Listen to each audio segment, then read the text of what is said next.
Now let's talk about keys.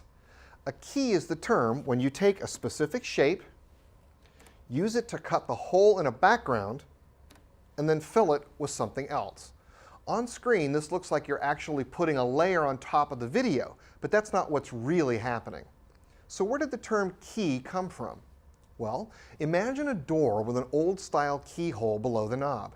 As you walk closer and closer to the keyhole, you'll start to see what's in the room behind the door, while still seeing part of the outside.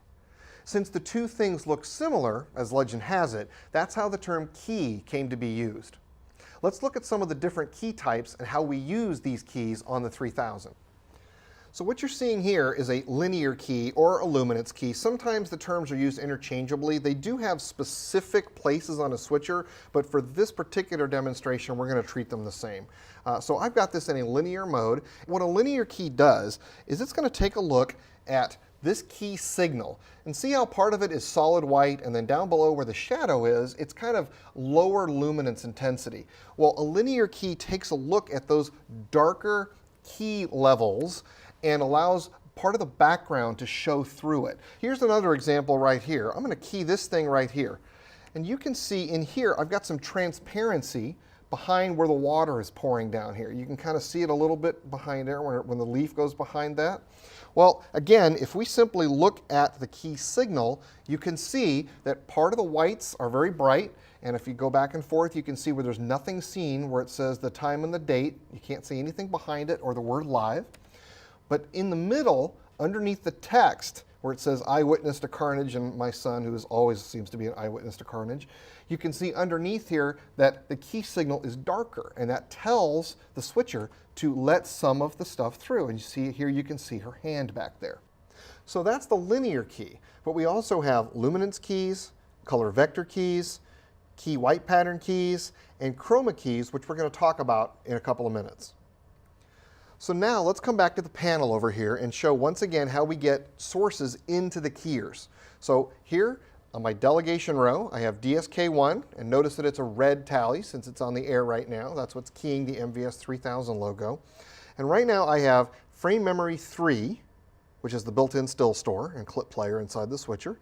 I have frame memory 3, and I can switch between 3 and 7, and they are two different keys. Now this is remembering the key signal, because remember we set up the auto-selected key signal in our setup earlier. So I've got frame memory 3 and frame memory 7. So that's how I change the sources to the keyers. This is all on keyer 1. So now that we've shown how to change the sources going into the keyers, let's see how we can get the keyers on and off the screen. So you can see here in my key area that DSK1 is on. Now there's two buttons for each keyer. We have an on button, which toggling it will just cut the key on and off. And then down here we have a transition button, which will perform a transition, which is going to be pretty much like the left side, where I change between mix and non-additive mix and wipe. Up here I have a choice for each keyer of mix, wipe, and DME. So in this case, DSK1 is on a mix. So when I do transition, it's going to mix in. If I go to wipe, it will wipe on and off. And if I go to DME, it will DME on and off. Now, on the DME side and the wipe side, I can double punch this, just like I did over here, and up comes my patterns. So again, I can hit this button, I can have it zoom in and out, or I can have it do many other things. Or again, just a little slide over. Same with the wipe. I double punch it, and I can create different wipe patterns to bring my key on and off. Lastly, let's talk about key priorities. So over here we have this logo, and on my second keyer, I brought up this over-the-shoulder graphic that might be used for a newscast that goes over the anchor's shoulder. Now in this case, I want the MVS 3000 logo to be on top of the over-the-shoulder graphic. So down here, I'm going to set key priority as a transition. This little graphic here shows me the key priority. The current priority is showing me that 4 is on top of 3, which is on top of 2, which is on top of 1.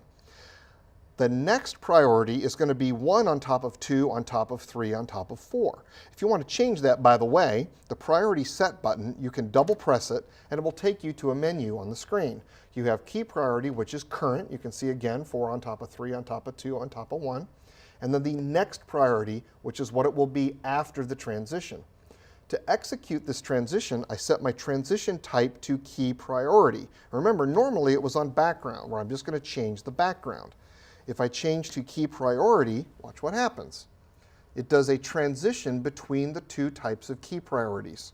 You can actually see the graphic changing both here and on the menu display.